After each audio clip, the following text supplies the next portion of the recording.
Hey everybody, Jennifer Slomovich here. It's been a while since it's just been me on here chatting.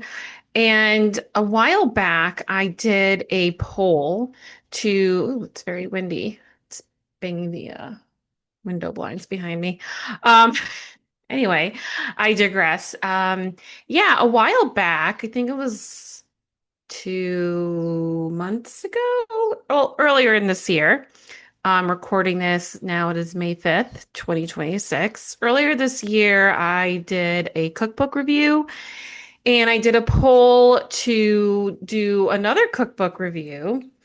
And the winner was the How Not to Die cookbook by Dr. Michael Greger.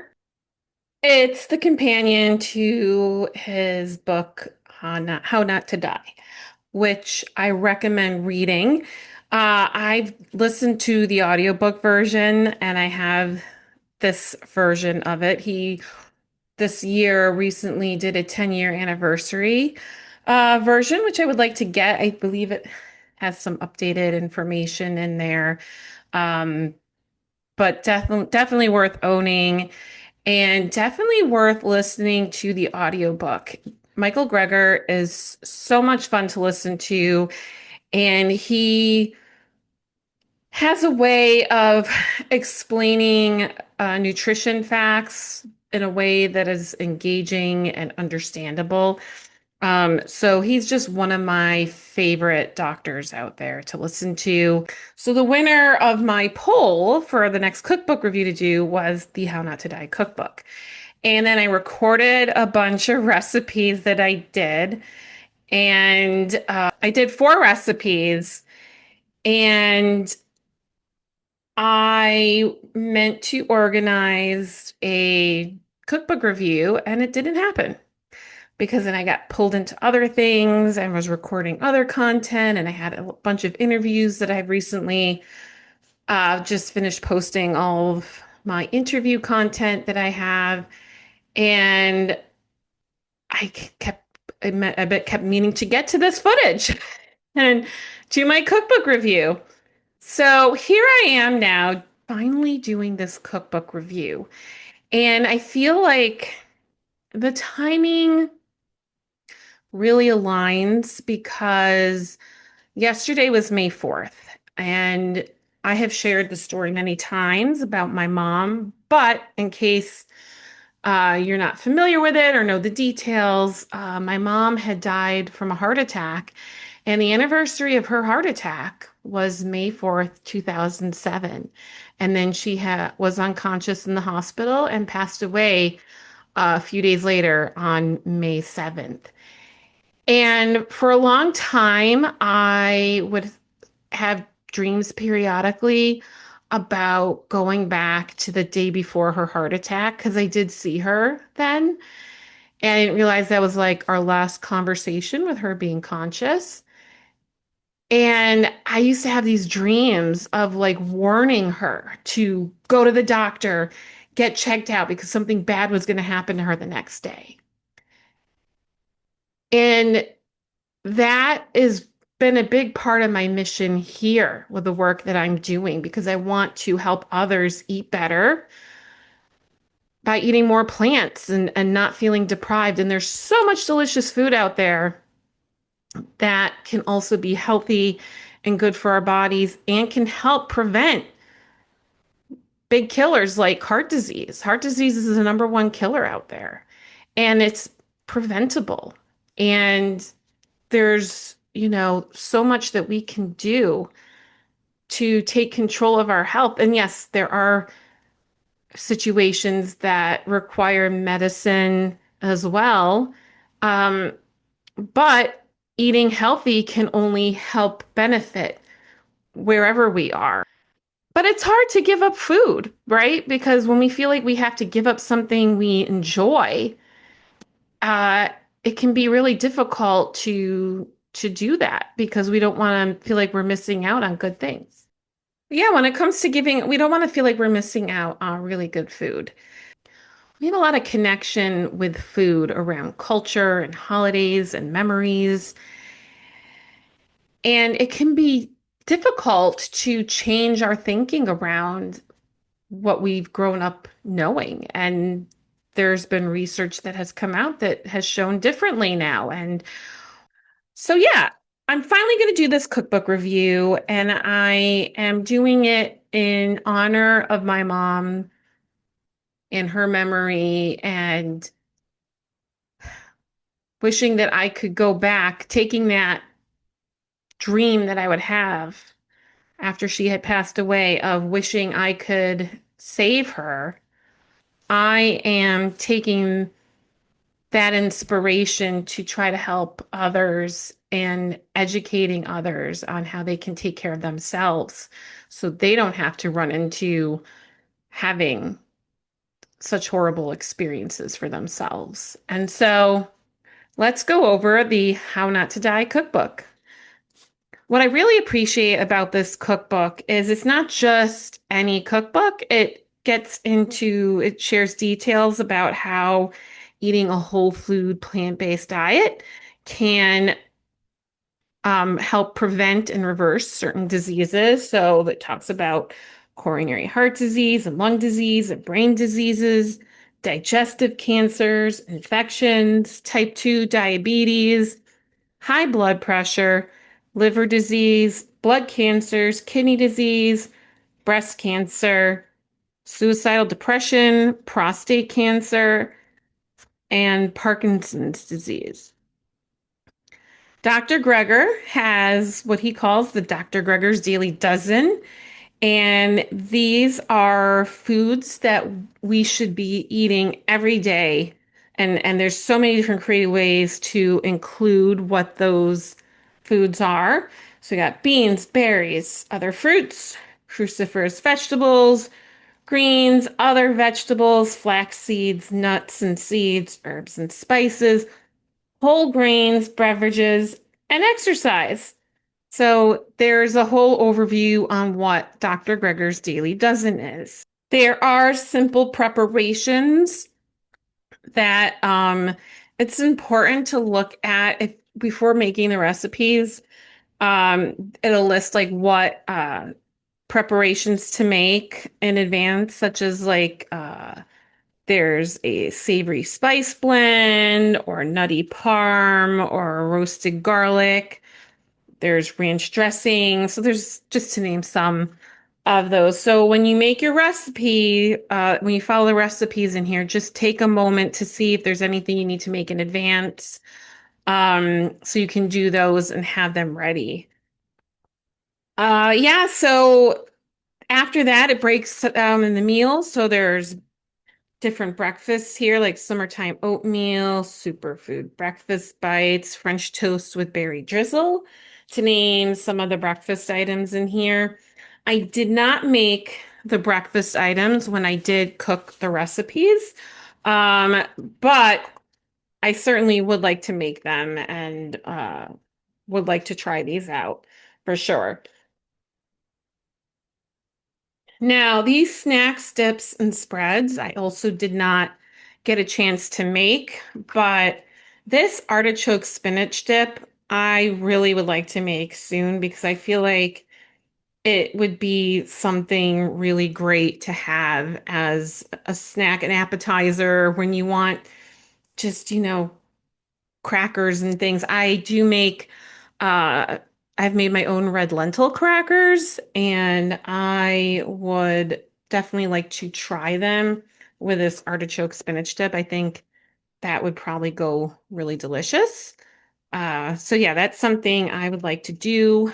And then yeah, I got lemony hummus and there's a 3 seed cracker recipe in here too that would probably be good to try. Pumpkin seed dip.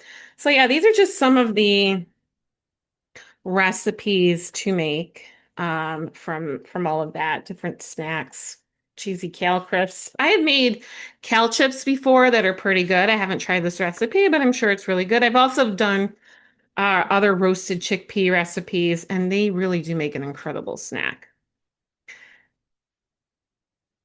Next, you have soups and chilies. So there's a kale and white bean soup. Just a lot of different soups. The spicy ginger vegetable soup looks like it would be really good as well. Like all of these things look really delicious. I did not um I did not make any of the soups at the time.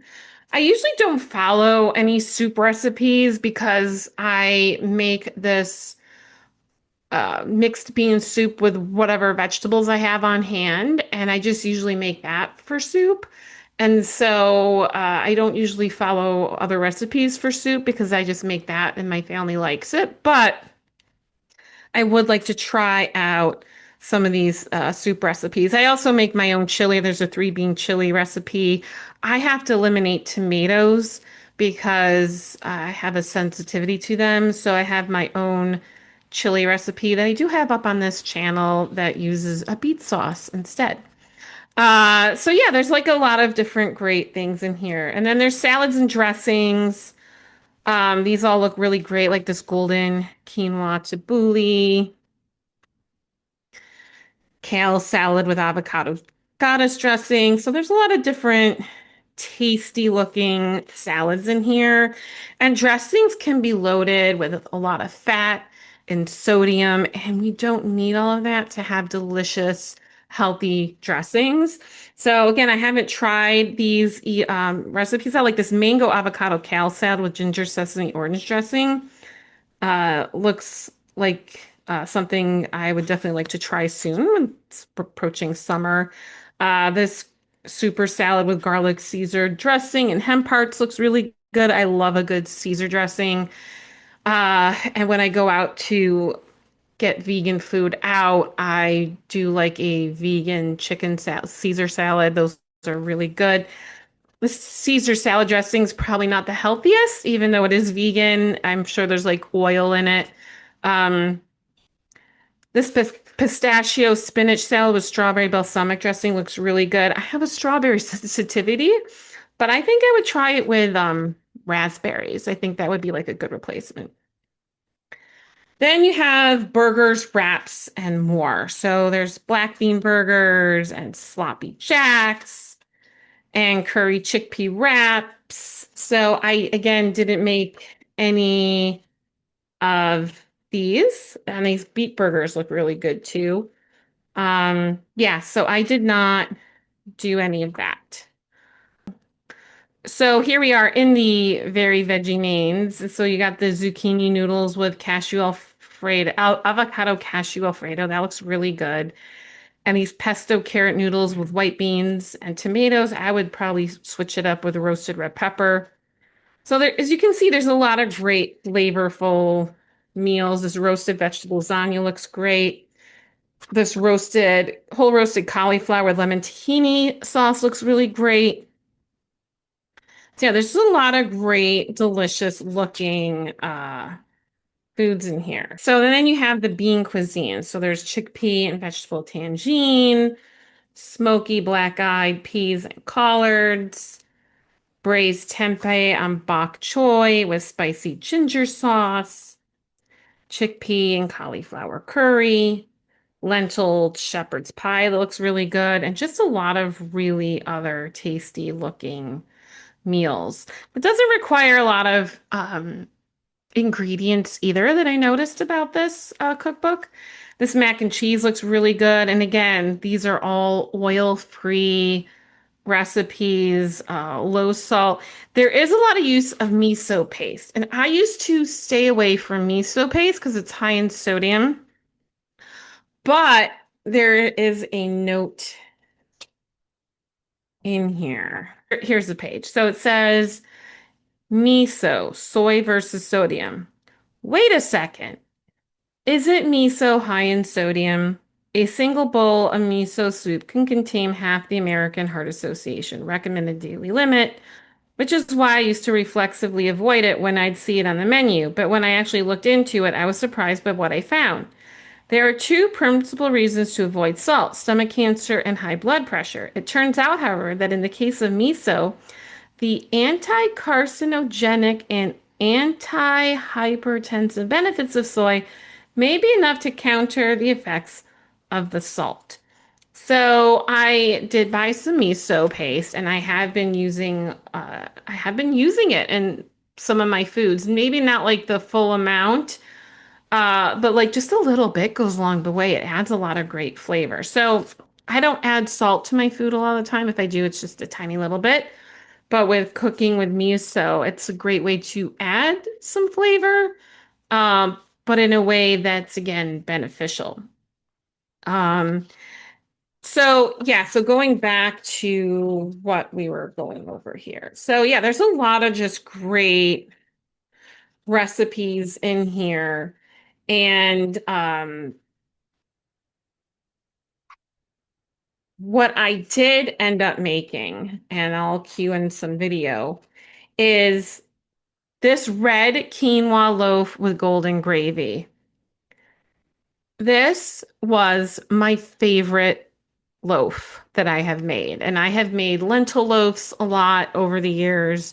There's a couple of recipes that I've made, and then I've done my own versions of it. I love a lentil loaf, but this loaf was my favorite loaf. The leftovers, I was so excited when it was time for me to have lunch because I was eating those leftovers for lunch for like a couple of weeks, like a few days. And it was like my favorite loaf. The golden gravy came out like a chickpea mash. You do use 1.5 cups of cooked chickpeas.